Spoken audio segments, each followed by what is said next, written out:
우리 오늘 한국 교회사, 한국 교회가 어떻게 세워져 나가는지 한번 같이 살펴보도록 하겠습니다. 먼저 우리 처음에 들어온 거는 우리 가톨릭이 먼저 들어왔습니다. 네, 가톨릭이 처음에 들어온 거는 뭐 다른 어떤 신부에 의해서 들어온 게 아니고 학문처럼 이런 천주교의 모습으로 들어왔고, 초창기에 천주교가 뭐 제사도 거부하고 뭐 이런 형태를 보이면서 많은 박해를 받았었습니다.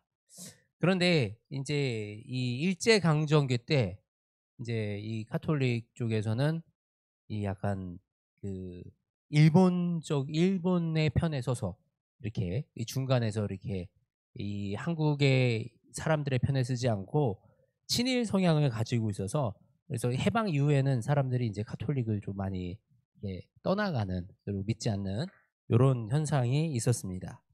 그러면서 들어왔던 게 인제 우리 기독교가 처음 들어오는 역사들을 우리가 찾아볼 수가 있는데, 1816년 이제 영국 군함을 통해서 이 처음으로 성경책이 이제 선물로 이렇게 들어오게 됩니다.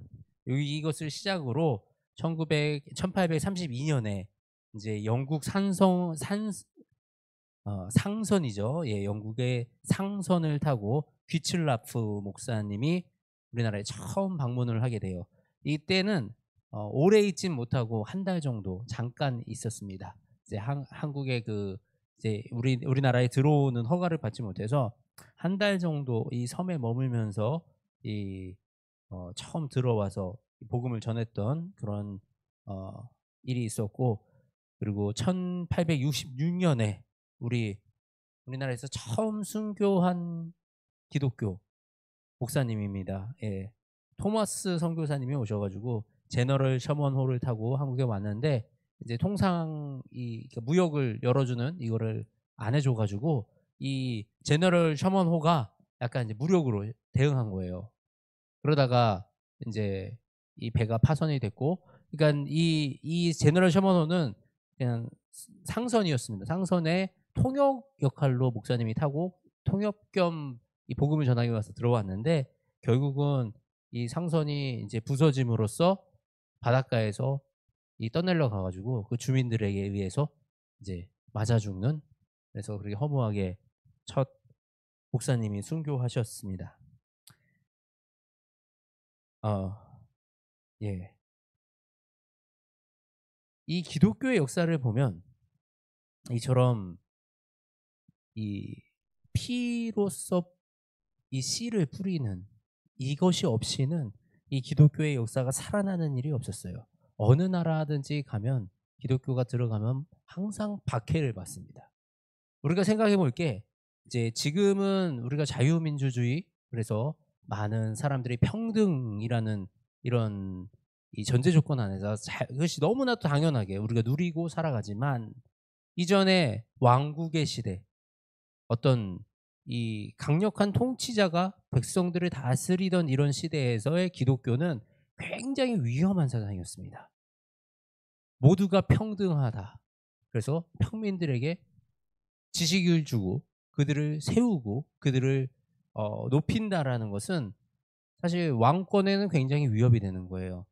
우리 기독교 말고 우리 보면 인도나 네팔이나 힌두교나 뭐 이쪽에서 보면 이 종교를 통해서 권력을 쥐고 서민들을 굉장히 두려움에 떨게 만드는 역할이 참 종교의 역할로 굉장히 강해요. 그런데 이 기독교는 전혀 다르잖아요.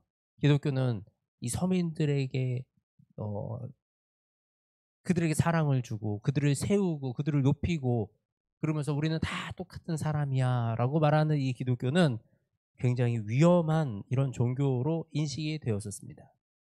그래서 우리나라 예전에 이제 천주교 때 굉장히 많은 천주교 탄압이 핍박이 있었는데, 특히 홍성대원군이 그게 굉장히 많이 핍박을 했죠. 이런 것도 이제 비슷한 그런 맥락에서 이 기독교가 우리의 문화를 망치고 전통을 망치고 이런 거를 무너뜨린다 이래 가지고 엄청난 핍박을 했었습니다. 그러다가 1884 년에 미국 감리교회 선교사가 인제 이 정식으로 그 선교에 대한 허락을 받게 돼요. 그래서 이 선교 사업이 정식으로 세워지고 선교사들이 정식으로 들어오는 그런 계기가 되기 시작합니다. 그래서 선교사들이 우리나라 들어와서 많이 했던 것이 뭐였어요? 병원과 학교를 짓는 일. 그 학교와 병원을 짓는 일로부터 선교 사업을 이렇게 시작을 했어요. 우리 알렌 선교사입니다. 합법적인 절차로 입국한 첫 번째 선교사. 그랬는데 이 갑신정변 때 이 중상을 입었던 민혁익을 치료하면서 고종의 신임을 얻어서 이제 조선 최초의 서양식 국립병원인 제중원, 지금 이제 현대세브란스 병원으로 그렇게 돼 있는 이 제중원에서 근무하면서 서양 의술을 가르치고 전파를 했습니다. 그러고 나서 또 우리 유명한 언더우드 선교사, 우리 대한민국 개신교 장로회의 아버지. 자, 앞에 여기 알렌 선교사는 어디였죠? 감리교. 우리 근데 언더우드 선교사는 장로교. 그리고 연세대학교 우리 연희 전문학교와 이런 학교를 세우고 또 세문안 교회를 설립한 이 언더우드 선교사하고 알렌 선교사하고 가장 큰 차이가 뭐냐면 알렌 선교사는 위로부터 아래로 엘리트들을 복음을 전해가지고 위로부터 아래로 하는 전략을 세웠었고 우리 언더우드 선교사는 아래부터 위로 그래서 이 낮은 자부터 챙기면서 위로 올라가는 이런 선교사를 세웠습니다. 우리 지금도 이거 가지고 선교 전략을 많이 세워요. 똑같이 어느 나라 가면 이 왕족이나 이 엘리트들 복음 전하는 게 굉장히 중요하다. 그들이 바뀌어야 그 나라가 바뀐다. 그들이 바뀌어야 그 나라의 시스템이 바뀌고 그 나라의 법이 바뀌고 그렇기 때문에 기독교가 잘 이렇게 성장할 수 있다라고 이렇게 우리가 위로부터 넣는 이 복음의 전략도 많이 쓰고 있고 실질적으로 또 밑에서부터 우리 지금 먹을 것이 없는 사람들 구제해가면서 먹여가면서 하는 이 선교의 이 방법들도 지금도 이루어지고 있는 우리도 외국에 선교지로 가면 이 두 가지 전략을 모두 다 세우고 있습니다.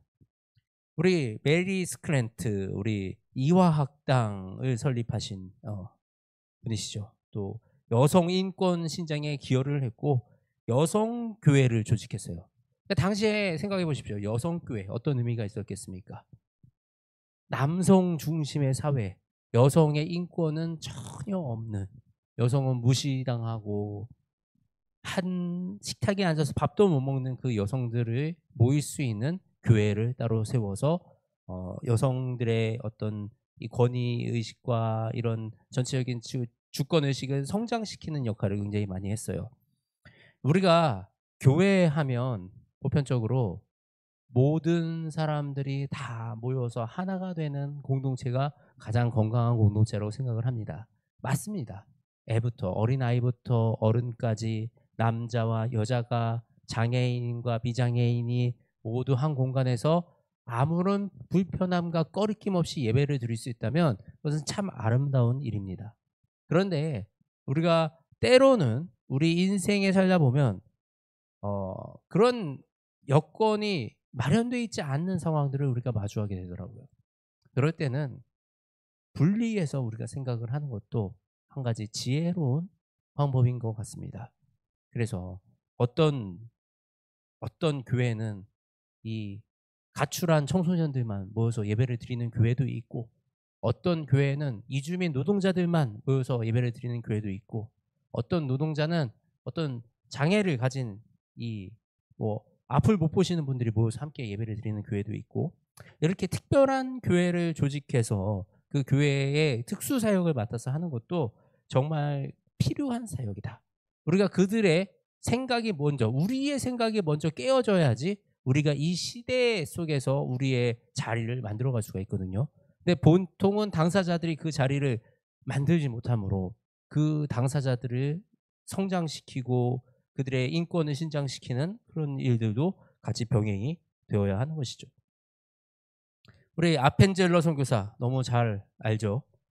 유명하신 우리 너무 많이 알고 있는 우리 배재 중학교, 배재 고등학교, 예, 우리 그 예전에 그 고등학교 합창단 이런 발표하는 데 가면 배재 학당 노래합시다 막 이러면서 이제 배재 학당은 굉장히 그 자부심을 가지고 자기 이 교가처럼 이렇게 부릅니다. 그래서 굉장한 자부심을 보여요. 이 배재 학당이 성서의 한글 번역을 하고 그리고 개화의 그 독립운동을 주도적으로 이렇게 이끌어 나갈 수 있도록 그 독립군들을 세운 역할을 이 배제학당에서 많이 하게 됩니다. 근데 배제학당 출신들이 조선을 이렇게 변화시키고 또 여기 독립운동에 참여하는 이런 일들이 일어나게 됐습니다. 그래서 여러 선교사님이 들어왔어요. 지금 여기 우리가 거론된 선교사님들은 굉장히 일부이고 더 많은 선교사님들이 전국 각지에 들어와서 우리와 이제 함께 복음을 전하기 시작했습니다. 그러다 보니까 이제 우리가 지역을 나눠서 하자. 우리가 뭐 경쟁하러 들어온 거 아니지 않냐. 이제 교단이 다르더라도 우리가 지역을 나눠서 교단끼리 맡아서 그 지역을 복음을 전하자. 이래서 이제 지역별로 교단들이 나눠서 합니다. 그래서 주민 5,000명 이상인 도시, 그러니까 큰 도시는 우리가 다 같이 하자. 그런데 5,000명 미만인 도시들은 먼저 들어가서 사역한 그 교단들이 맡아서 그 지역을 하도록 하자. 그리고 가능한 우리가 중복되는 일이 없도록 서로 배려하고 이제 존중해 주자. 그리고 우리 이쪽에 있던 성도가 다른 쪽으로 성도로 갈 때는 반드시 추천서를 써가지고 이 목회자의 이런 이 품 안에서 이렇게 이 양들이 잘 양육이 돼갈 수 있도록 그렇게 하자. 뭐 이런 선교지 분할 정책을 이제 1893년에 펼치게 됩니다. 그러면서 이제 1890년에 네비우스 정책이라는 것이 우리 선교 정책으로 들어요. 우리나라 선교 정책. 네비우스 정책이 뭐냐면 선교사님들이 지금 오시던 분들이 보면 대부분 막 의사 출신들이 좀 많았어요. 의사나 교사나 이런 출신들, 엘리트들이 많이 들어왔어요. 우리나라 엘리트들이 들어와가지고 하는데 목회 경험은 적은 거죠. 선교지에 대한 이해가 적죠. 그래서 그 사람들에게 선교의 방법과 선교론을 가르쳤던 게 바로 네비우스 이 정책입니다. 그래서 이제 중심적으로 했던 게 자전, 자치, 자립. 스스로 전하고 스스로 치리하고 이렇게 세워나가고 그리고 자립적인 경제구조로 세워져 나갈 수 있도록 이렇게 자전, 자치, 자립이라는 세 가지를 굉장히 중요하게 얘기를 했어요. 근데 이것은 굉장히 중요한 겁니다. 지금 사실 우리나라에서 나가서 선교하시는데 이게 이루어지지 않는 경우가 많아요. 그러니까 선교 기구에서 그것을 소유하고 예를 들어서 우리가 선교지에 학교를 세우면 그 학교 이사장이 우리 교회가 되거나 선교사가 되거나 이런 경우가 많이 있어요. 그런데 사실 선교는 온전하게 그 지역에 있는 사람들이 주인이 되게끔 만들어주는 게 굉장히 중요합니다. 그래서 학교를 세우든 병원을 세우든 결국은 우리가 그 지역 사람들이 자체적으로 운영을 할 수 있게끔 그렇게 세워나가고 그들이 스스로 이거를 관리해 나갈 수 있도록 만들어 놓는 것이 너무나도 중요합니다. 사실 이 네비우스 정책 이때 이제 미국이나 독일이나 이쪽에서 오는 선교사님들이 일본이나 중국에서는 이렇게 하지 않았어요. 일본이나 중국에는 엄청난 이 지원을 때려 부었습니다. 경제적인 지원을 하고 다 퍼주고 나눠주는 그런 사역을 했어요. 그러고 나서 한국에 들어올 때는 여력이 안 됐던 거예요. 더 나눠줄 게 없었어요. 그래서 자립을 강조하면서 자치하도록 이렇게 권유하고 만들었던 거죠. 그래서 굉장히 성공적으로 우리나라에 이 복음이 전해지고 이 교회가 자리를 잡는 이 일이 됩니다. 오히려 이 돈으로 때려 부은 것보다 스스로 복음을 전할 수 있고 스스로 전도해서 스스로 세워져 나가고 스스로 운영할 수 있게 만들었더니 이것이 더 폭발적인 복음으로 해서 지금은 중국이나 일본보다 한국 기독교가 훨씬 더 앞서 있고 많은 이 역할을 또 감당하고 있는 그런 모습을 우리가 볼 수가 있습니다. 그러면서 이제 우리 원산 대붕, 우리 평양 대붕 보셨나요? 평양 대붕 사건? 이 뜨거운 성령 운동이 일어납니다. 이때 이북 쪽이죠. 이북의 원산, 평양 이쪽에 굉장히 이제 놀라운 이 부흥의 역사가 일어나기 시작하면서 양반과 어떤 이 상놈이 함께 예배드리고 자신의 죄를 다 앞에 고하면서 여기 순사가 와가지고 순사가 막 죄를 자기 입으로 막 죄를 고백한다고 하니까 순사가 와요. 야 거기 있으면 그냥 얻어 걸려가지고 다 잡아가면 되겠네. 그래가지고 왔다가 순사가 거기서 하나님을 만나가지고 복음을 하고 순사를 때려치고 다시 목회를 하고 막 이런 놀라운 역사들이 그곳에서 이제 일어나기 시작합니다. 그러면서 이제 이 교회들이 전국적으로 퍼져나가서 세워지기 시작하죠. 우리가 그 중에서도 이제 청주, 우리가 있는 곳이 청주니까 이 청주 제일교회가 청주 이 충북 이 지역에서 엄청나게 이제 이슈가 되었던 이 교회입니다. 그래서 1년 만에 교인이 50여 명이 넘어가고, 그래서 지금 이제 있는 이 자리에다가 이제 교회를 이렇게 세워가게 되고, 그리고 우리 청남학교 민노아 선교사가 운영했던 이 지금도 있어요. 청주시 상당구 영혼동에 청주 청남학교, 이게 이제 1904년에 지어졌던 학교가 청남초등학교. 아, 청남초등학교 나왔어요. 아, 그렇구나. 백회 졸업생이에요. 그때 벌써 백회였던 거야, 그죠? 대단한 거예요. 이 청남초등학교, 우리 그 역사에, 청주의 살아있는 역사 속에 지금 있는 겁니다. 그리고 우리 소민병원, 우리 충북에서 최초의 현대식 병원이래요. 현재 일신여고 안에 위치하고 있다고. 맞습니까? 예, 우리 일신여고 안에 소민병원, 이런 이제, 그러니까 우리나라에 이 선교사들이 들어와 가지고 이게 지금 청주뿐만 아니고 전국으로 학교와 병원과, 그래서 사람들을 가르치고 일깨우고 했던 그런 모든 역할을 우리 선교사들이 감당을 했었다. 그러니까 우리나라가 얼마나 이 바닥에 있었고, 또 일제 강점기 때 얼마나 무너져 내렸고, 그리고 6.25 때 얼마나 우리가 모든 게 다 폐허가 되어 갈 때, 사실 이 선교사들의 이런 헌신과 노력이 아니었으면 우리나라가 지금 이렇게 빨리 올라오기가 참 어려웠을 거예요.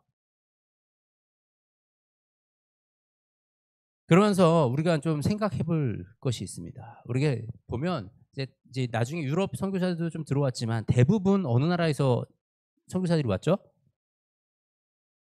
어느 나라의 선교사들이 왔죠? 미국에서 왔습니다. 예, 미국에서 대부분 선교사님들이 이렇게 들어왔는데, 그러면 우리는 누구의 지원을 받은 건가요? 미국의 지원을 받은 건가요? 어, 하나님의 나라에서 우리가 지원을 받은 거예요, 사실. 이게 지금 우리가 이거를 좀 잘 물론 실질적으로 미국 선교사들이 와서 도움을 줬으니 우리가 그 미국 선교사들, 그 또 우리 도움 준 미국에게 고마운 마음을 표현하고 하는 건 너무나도 중요합니다. 그러나 본질적으로 이 선교사님들이 우리나라에서 와서 한 것은 미국의 미국식 마인드와 미국식 어떤 이런 것들을 우리에게 심고자 들어왔던 게 아니고, 이들이 우리에게 심기 원했던 거는 복음이었다는 사실. 우리 지금도 이거를 가지고, 그렇기 때문에 미국은 우리나라에 우호적이고 친교적이고 우리나라는 미국의 말을 잘 들어야 되고 라고 하면서 미국을 우상화하는 이런 경향이 있어요. 근데 이것은 굉장히 위험한 발상이자 위험한 사고의 흐름입니다. 우리가 구제를 합니다. 그 구제를 한다 그러면 누구를 위해서 하는 겁니까? 우리가 그 구제를 왜 하는 겁니까? 그거에 대한 생색을 우리가 받으려고, 결국 나중에 니네가 잘 되면 우리한테 갚아라, 이런 마음으로 구제를 하는 것이겠습니까? 그렇지 않잖아요. 우리가 구제를 하는 거는 하나님의 나라와 하나님의 그 긍휼의 마음에 힘입어 우리가 가서 구제를 합니다. 그러면 우리가 구제를 하면서 이 사람들이 무엇을 바라보게 해야 돼요? 우리를 바라보게 해야 됩니까? 아니요. 예수 그리스도를 바라보게 만들어야죠. 그게 복음이자 그게 선교의 전략입니다. 반드시 예수 그리스도만 드러나시고 예수 그리스도만 인정받는 우리가 그것을 만들어내야 되는데, 지금 우리가 이 미국 선교사들의 도움을 받았다고 우리나라는 미국의 도움을 많이 받았으니 미국에 충성해야 된다. 이것은 본질을 많이 놓치고 있는 것입니다. 물론 미국에서 많이 우호적으로 도와줬고 여러 가지 있기 때문에 충분히 고마운 마음하고, 또 우리 6.25 참전했던 모든 국가들에 대해서 고마운 마음 표현하고 고맙게 생각하는 거 너무나 중요하죠. 그런 우리가 도리적으로 이렇게 하는 건 중요하지만, 본질적으로 그들이 왜 이 땅에 왔는지, 그들이 정말 전하고자 했던 것이 무엇이었는지, 그들이 이곳에서 정말 남기고자 했던 것이 무엇이었는지를 우리가 깨달은다면, 우리가 바라봐야 할 것은 어떤 나라의 지원을 받았다, 어떤 나라가 우리를 도와줬다가 아니고 예수 그리스도의 복음이 이 땅을 살렸다. 예수 그리스도의 그 사랑이 이곳까지 흘러 들어와서 우리를 세우고 우리에게 그 교육을 주고 우리를 일으켜 세웠다라는 그 사실을 기억해야 되는 것입니다. 우리 일제강점기 시대 이때는 이 사실 선교사들이 직접적으로 나와서 막 역할을 하기에는 참 어려웠어요. 그럴 수 있는 상황이 잘 되지 않죠. 예를 들어서 우리가 지금 미얀마 같은 데 가서 선교를 한다. 군부와 지금 이게 대립하는 각도에 있는데 우리가 한쪽의 편에 서서 한쪽을 이렇게 감싸고 옹호한다. 그러면 우리는 외국인들은 바로 뭐 죽거나 추방당하거나 하겠죠. 그렇기 때문에 최대한 중립적인 입장을 취하고 있어야 할 것입니다. 그렇지만 그냥 그렇게 있는 것 자체가, 그리고 그곳에서 끊임없이 교육시키고 어떤 것이 옳은지 분별하게 만들고 그것을 하나님의 말씀을 심고 그들을 교육시키는 것 자체가 사실은 그 교육으로 인해서 우리 독립투사들이 일어나고 독립운동의 뿌리가 되고 하는 것입니다. 우리 해외에서도 이 오랜 스페인의 오랜 식민지를 끝냈던 이 필리핀 그때 그 호세 리잘 같은 이런 사람들도 결국은 교육을 받은 사람들이에요. 교육을 받지 못하면 내가 지금 있는 상황에서 깨어나올 생각을 못하고 거기에는 눌러 앉아 있습니다. 근데 교육을 통해서 눈이 띄어지는 거죠. 아, 이것이 옳구나. 이것이 잘못됐구나. 아, 우리가 이것은 우리의 권리인데 이것을 우리가 주장해야 되는구나. 라는 것을 알게 됨으로써 그들이 이제 이 독립운동을 하기 시작하는 것입니다. 그 중에서도 이제 미국인 선교사인 할바트 선교사 같은 경우는 실질적으로 항일 운동에 이제 같이 참여하고 적극적으로 이렇게 나섰던 그런 선교사도 있었습니다. 그리고 우리 3.1운동 때 독립선언에 서명한 민족 지도자 중에 31명이 서명을 했잖아요. 그 중에서 16명이 기독교 지도자들이었다. 당시에 기독교 이 복음화율이, 대한민국의 복음화율이 5%도 안 되는, 그러니까 정말 소수의 기독교인들밖에 없는 그 시절에 이 민족 지도자 31인 중에 반이 기독교인이었다는 것은 굉장히 큰 의미를 가지고 있습니다. 그리고 실질적으로 우리가 아는 이런 여러 이렇게 독립운동 하셨던 분들이 다 이 기독교의 영향을 받고 또 이 신앙을 가지고 있던 그런 분들이었습니다. 우리 김구 선생님 같은 경우도 이렇게 얘기를 하셨죠. 내가 만일 어떤 자의 총에 죽는다면 더 이 이상 기쁜 일이 없을 것입니다. 그것은 다름 아니라 밀 한 알이 땅에 떨어져 죽으면 많은 열매를 맺는 것 같이 내가 죽은 후 나 이상의 애국자들이 많이 나올 것이기 때문입니다. 이게 우리 성경 말씀에 있죠. 우리 내가 진실로 진실로 너에게 이르노니 한 알의 밀이 땅에 떨어져 죽지 아니하면 한 알 그들에 있고 죽으면 많은 열매를 맺느니라. 우리 요한복음 12장 24절 말씀입니다. 이처럼 우리 김구 선생님의 이런 이 독립운동, 그리고 또 우리 유관순 여사도 우리 정동교회 우리 손정도 목사님 이쪽에서 신앙의 이 훈련을 받아가지고 이화 학당에서 이 배우고 그러면서 이 독립의 이 열정을 품어서 우리 너무나도 뭐 설명이 필요 없는 잘 아는 우리 유관순 여사도 우리 믿음의 사람이었고, 이 유관순 여사가 기도하는 이거 기도문입니다. 오 하나님이시여 이제 시간이 임박하였습니다. 원수 외를 물리쳐 주시고 이 땅에 자유와 독립을 주소서. 내일 거사할 각 대표에게 더욱 용기와 힘을 주시고 이 민족의 행복한 땅이 되게 하소서. 주여 같이 하시고 이 손에게 용기와 힘을 주옵소서. 대한독립 만세, 대한독립 만세. 우리 이 기독교 이 땅에 민족의 이런 자유를 위해서 힘썼던 이런 우리 사람들. 그리고 우리 김상호, 이분 혹시 누군지 아시나요? 김상호 유명하신 분입니다.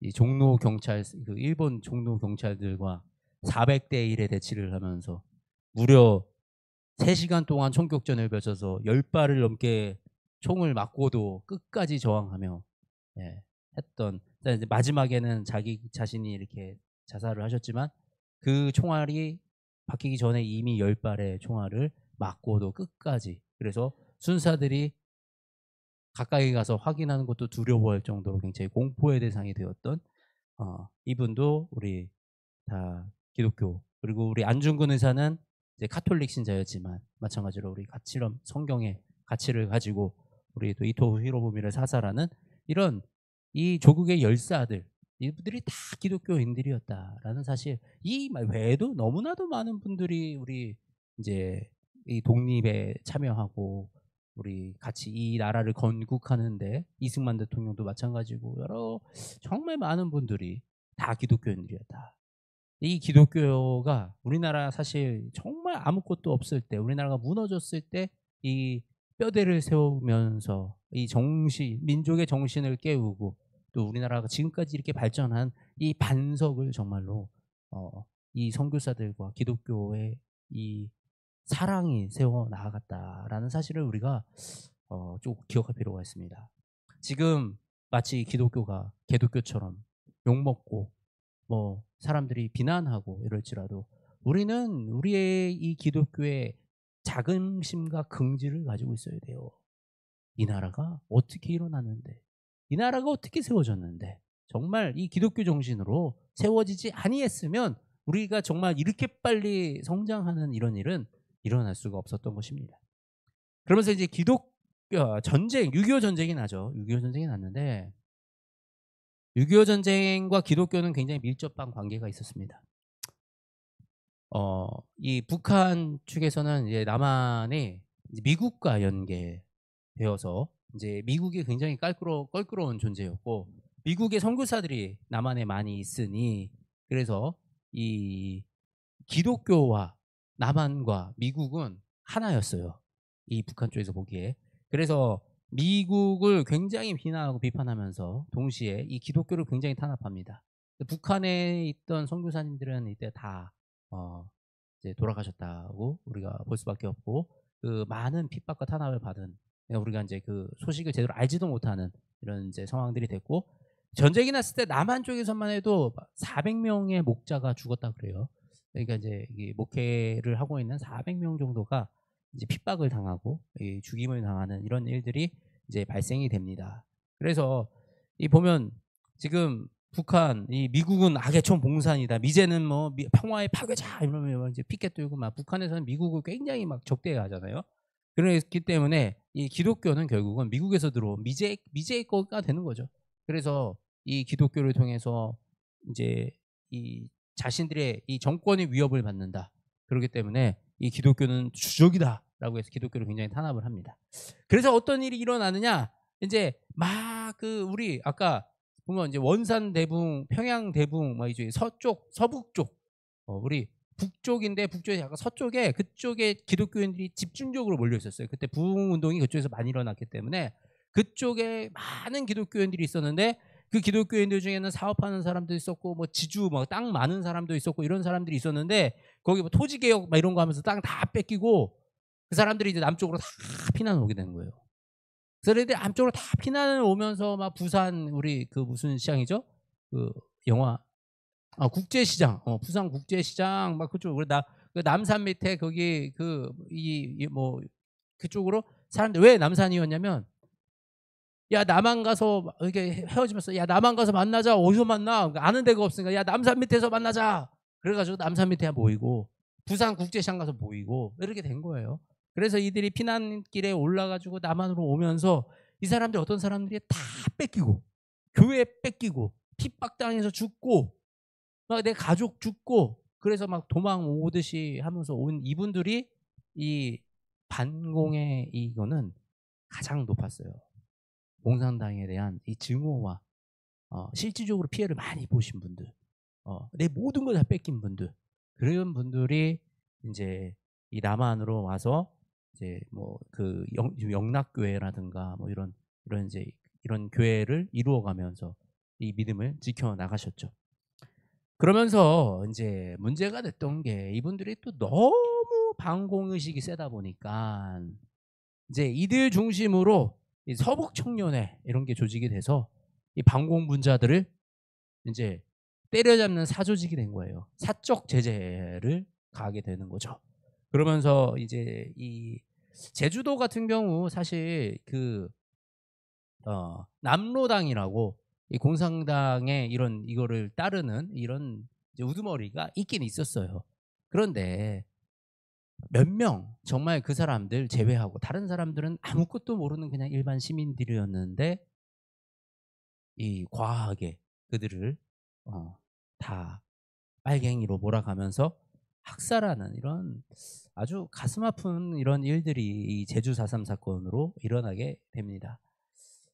우리가 이 사적 제재, 우리가 지금 이 정부가 못하니까 우리가 사적으로 움직여야 된다, 막 이런 사적 제재가 얼마나 위험하고 무서운 거냐, 이게 우리가 좀 살펴볼 필요는 있어요. 우리가 지금 법적으로 법이 못 해주는 것 같아. 법이 너무 약해. 좀 우리 그런 마음 들 때가 있죠. 법이 너무 약한 것 같고, 법으로는 처벌이 안 되는 것 같고, 법은 있는 사람들이 독식해가지고 돈 쓰면 막 다 빠져나가는 것 같고, 아무리 그렇다 하더라도 법은 기본적인 시스템이 있는 겁니다. 그래서 증거가 있어야 되는 거예요. 증거주의예요, 증거주의. 근데 만일에 이 법이 무시가 되면 그 선과 악을 정하는 기준은 누구의 마음이 됩니까? 그냥 집행관의 자의적인 마음이 되는 거예요. 자의적인 마음이 되면 어떻게 됩니까? 일관성이 없어져요. 근데 기분 좋을 때는 이랬다가 기분 나쁠 때는 이랬다가, 쟤는 나랑 친하니까 괜찮고 쟤는 나랑 안 친하니까 안 좋고, 이런 것들이 우리가 사람이 하는 일에 들어갈 수밖에 없어요. 그러면서 누가 준지 모르는 그런 권력과 권위가 나에게 주어지기 시작하면 사람들은 이 본능이 드러나기 시작합니다. 잔인해지고요. 그리고 인간의 존엄성을 무시하고요. 나랑 감정이 부딪히면 나랑 적이다 라고 해서 이분법을 해서 나누고요. 그리고 막 이런 사람들 어떤 사람들이에요? 굉장히 잘 휩쓸리는 사람들이거든요. 이런 사람들을 이용해 먹는 사람들이 나타나서 세력을 이용해서 또 자기의 기득권을 잡으려고 그러고. 그래서 우리가 이런 사적 제재가 얼마나 위험한가 우리가 좀 잘 알고 있어야 돼요. 우리가 똑같은 실수를 반복하면 안 되잖아요. 분명히 우리는 잘못된 거에 대해서, 잘못된 정책에 대해서 얘기할 수 있습니다. 말할 수 있습니다. 말해야 됩니다. 그리고 정말 누군가 약한 사람들이 공격을 받고 그들의 생명의 위험을 느낄 때 우리는 그들 편에 가서서 그들을 위해서 대신 싸워줄 수도 있습니다. 그런데 아직 일어나지도 않은 일을 앞으로 그렇게 될 거야, 이런 일이 발생이 될 거야 라고 해서 무력으로 나간다거나 법을 무시하고 사적 제재 형태로 우리가 나아간다, 이거는 사실 공산주의와 크게 다를 바가 없는 것입니다. 공산주의가 결국은 통제하겠다는 거잖아요. 사람을 다 통제하는 겁니다. 통제함으로 우리가 같이 나누어서 잘 먹고 잘 살 수 있다. 자유민주주의는 자유시장입니다. 시장은 자유경제에 의해서 자기네들끼리 내버려뒀을 때 이 경제가 살아난다. 이게 자유민주주의, 자유시장주의예요. 그렇지만 공산주의는 우리가 이 경제를 통제한다. 사람의 행동을 통제한다. 그래서 우리가 모두 같이 잘 먹고 잘 사는 그 나라를 만들어낸다. 이게 공산주의거든요. 근데 이런 사적 제재 가치로 나랑 결이 안 맞고 나랑 다른 사람은 무조건 적이고 이분법적으로 생각해서 우리가 이 편을 나르고 이러는 거는 굉장히 위험한 행동이고, 우리가 이것이 공산주의와 다를 바가 없다. 예수님이 가르쳐 주신 사랑은 이런 사랑이 아니잖아요. 사람을 꺾고, 베드로가 너 이제 나를 배신할 거니까 넌 절대 배신하지 못하도록 너 입을 막고 있어, 막 예수님 안 그러셨잖아요. 배신할 거야, 그래도 괜찮아. 우리가 잘못을 해도 그래도 괜찮아 라고 했던 그 사랑이잖아요. 그 사랑이 결국은 그들의 마음을 변화시키고 그들의 생활을 변화시키고 그들의 행동을 변화시키고 사고를 변화시켜서 그것으로 사랑의 나라를 세워가는 것인데, 이것을 우리가 통제하고 다스리는 방식으로 나아간다. 그것은 굉장히 위험한 방식이라는 그 사실을 우리가 꼭 명심을 해야 될 것 같습니다. 그래서 우리가 이제 이게 보면 우리나라 교회가 부흥했던 시기, 급하게 부흥했던 이 시기 언제이냐면, 지금 잘 안 보이시죠? 화면이 작아서 잘 안 보이는데, 보면 1950년대부터 1990년대까지 이 급상승 그래프, 지금 파란색으로 보이는 것이 불교고 빨간색으로 보이는 것이 개신교예요. 빨간색이 개신교고 초록색이 천주교고. 그래서 지금 빨간색 지금 올라갔던 요 구간이 보면 IMF 전까지 IMF 전까지 엄청나게 빠르게 성장을 합니다. 여기에 이제 잘 맞아떨어진 것이 있었는데 이 박정희 대통령의 새마을 운동, 잘 먹고 잘 살자라는 새마을 운동과 사실 우리 성경에서 가르치는 이 가르침들이 참 잘 맞아요. 성경에서 열심히 우리가 살고 희망을 갖고 살고 긍정적으로 살고 하면 된다. 이런 의식들이 사실 우리 또 이것이 이제 이 순복음 쪽, 오순절 쪽에서 굉장히 이렇게 하면서 굉장히 경제 성장에 큰 역동력을 가지고 우리가 이제 일어나기 시작합니다.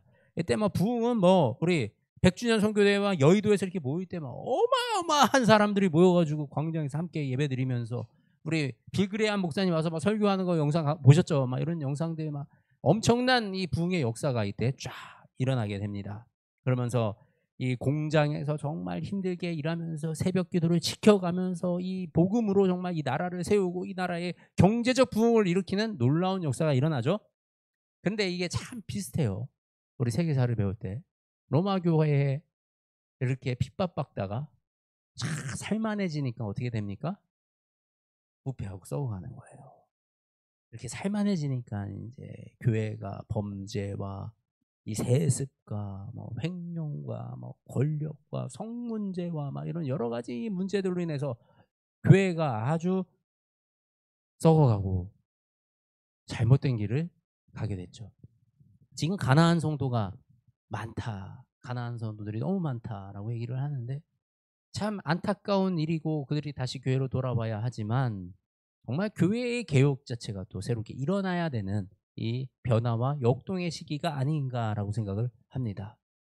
교회가 변하지 않고 교회가 그러니까 이 경제 성장기에 교회가 맞물려서 교회가 같이 커버렸어요.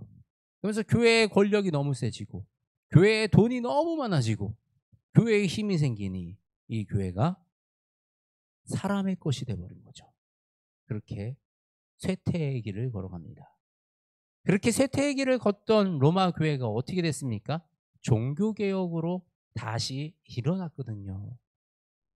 우리도 다시 일어납니다. 절대 교회는 망하지 않습니다. 하나님이 하시는 교회이기 때문에. 그렇지만 교회의 형태가 바뀌고 주도권을 가진 사람들은 바뀌게 돼 있고 우리가 이 건물이나 가지고 있는 어떤 내기 소유한 것들이 대단한 것 같지만 하나님 앞에서 하나님 나라에서 그건 아무것도 아니라는 것입니다. 우리가 무엇을 더 중요하게 여기고 무엇을 붙들고 나가야 하는지 참 우리는 이런 한국교회의 역사를 통해서 우리가 정말 봐야 될 것은 우리가 가야 할 길은 어디인가. 우리가 이런 지식을 아는 게 사실 우리 신앙에 엄청 큰 도움이 되는 게 아니에요. 지식은 그냥 아무것도 아니거든요. 우리 말씀을 정말 잘 아는 거 너무나도 중요하죠. 근데 왜 우리가 이런 역사를 하고 이렇게 지식을 배웁니까? 이것을 통해서 우리가 같은 실수를 반복하지 않고 우리가 더 하나님의 주신 이 소중한 믿음 우리 후손들에게 잘 계승하고 아름다운 이 믿음의 선진들로 우리가 자리를 지켜나가기 위해서는 했던 실수를 최소한 반복하는 일은 하지 말아야 되는 거죠. 그렇기 때문에 우리가 앞으로 나아가야 할 길, 정말 예수님의 가르침에 다시 돌아가고 우리가 자꾸 다른 우상들을 세우지 아니하고 예수님만 우리의 리더 되시고 주인 되셔서 우리가 예수님을 따라가는 그런 공동체, 믿음의 공동체로 지켜지기 위해서 우리는 처절한 노력을 해야 되는 거예요. 하나님이 복을 지어주시는데 그 복을 우리 손에 짜고 내 주머니에 놓기 시작하면 그냥 그것은 사람의 일이 되는 겁니다. 세상의 것들이 되는 거예요. 우리가 이 교회가 앞으로 세워져 나가면서 하나님이 주신 이 사랑 다 흘려보내고 정말 더 많은 이 믿음의 이 우리 후배들 세워져 나가고 그리고 이 믿음으로 정말 하나님이 함께 하시는 그런 교회가 좀 세워져 나가면 너무나도 우리에게 큰 기쁨이 되고 나중에 하늘나라에 가서 하나님 앞에서도 참 얼마나 우리가 기쁠 수 있을까. 물론 우리가 아무리 노력을 해도 하나님 앞에서 정말 우리가 정말 잘했다 만족한다라고 우리가 하기 그렇게까지 우리가 할 수 있겠는가. 그러나 그러나 우리가 하나님과 동행하는 사람, 하나님과 그냥 하루하루 동행해서 나가는 그 한 사람이 된다면 그 후에는 하나님이 이런 모든 것들을 다 이끌어 가시고 인도해 줄 줄 믿고 우리가 따르는 그 삶을 살아나가야 되겠습니다. 네. 질문 있나요? 질문 없나요? 우리 지금까지 이 로마 교회사, 뭐 중세 교회사, 초대 교회사, 그리고 뭐 우리 지금 한국 교회사까지 역사들을 쭉 살펴봤어요. 근데 굉장히 부족한 강의였습니다. 사실 굉장히 짧은 강의이기도 하고 역사를 다 담으려면 뭐 한 파트만 해도 막 10강씩 아마 갈 수 있을 거예요. 그리고 굉장히 짧은 강의였고 굉장히 뭐 부족한 강의였지만 우리가 그래도 이 역사를 한번 쭉 훑어봄으로써 이 기독교의 흐름이 어떻게 흘러왔는지 그리고 앞으로 우리가 이제 나아갈 길이 무엇인지를 좀 돌아볼 수 있는 안목이 생겼으면 좋겠고 그리고 분명히 반복되는 아픈 시간들이 있고 실수가 있었어요. 그러니까 그런 실수 우리 십자군 전쟁처럼 마치 4.3 운동도 약간 그런 부류의 같은 아픔들 이게 우리나라에만 국한되어 있지 않고 또 해외에도 엄청 많이 있습니다. 미국에서도 이 토착 이주민들 처음에 얼마나 괴롭히고 힘들게 하고 그러니까 우리가 주님의 이름으로 나아가서 무엇을 한다 그러면서도 정말 인간적인 방식과 인간적인 생각으로 하는 이런 실수들 그러니까 우리는 사람은 결코 완벽하지 못하다라는 거 우리가 하는 것도 결코 완벽하지 못하다라는 거 결국 하나님이 하시지 않으면 되지 않는다라는 그 사실을 우리 그냥 깨닫는 거 그게 제일 큰 것 같아요. 하나님이 하십니다. 아멘. 하나님이 하십니다. 모든 것은 하나님이 이끌어 가시는 대로 우리는 순종하며 따라가는 그런 저와 여러분 되시기 바랍니다. 기도하시겠습니다. 하나님 감사합니다. 이렇게 또 한국 교회사까지 우리가 함께 훑어봤습니다. 이 복음이 우리의 끝까지 올 때까지 너무나도 많은 헌신과 또 그 피로써 생명을 다해서 주님의 그 복음을 전했던 그런 선교사들이 있었습니다. 하나님 우리가 그 선교사들에게 받은 이 복음 그 선교사들이 자신들이 드러나기를 원하지 않았을 거예요. 그 선교사들이 정말 예수님만 드러나기를 원하고 예수님의 그 살아계신 그 보혈의 능력이 이 땅에 전해지길 원하는 그 마음으로 교회를 세우고 학교를 세우며 이곳에 복음을 전했을 것입니다.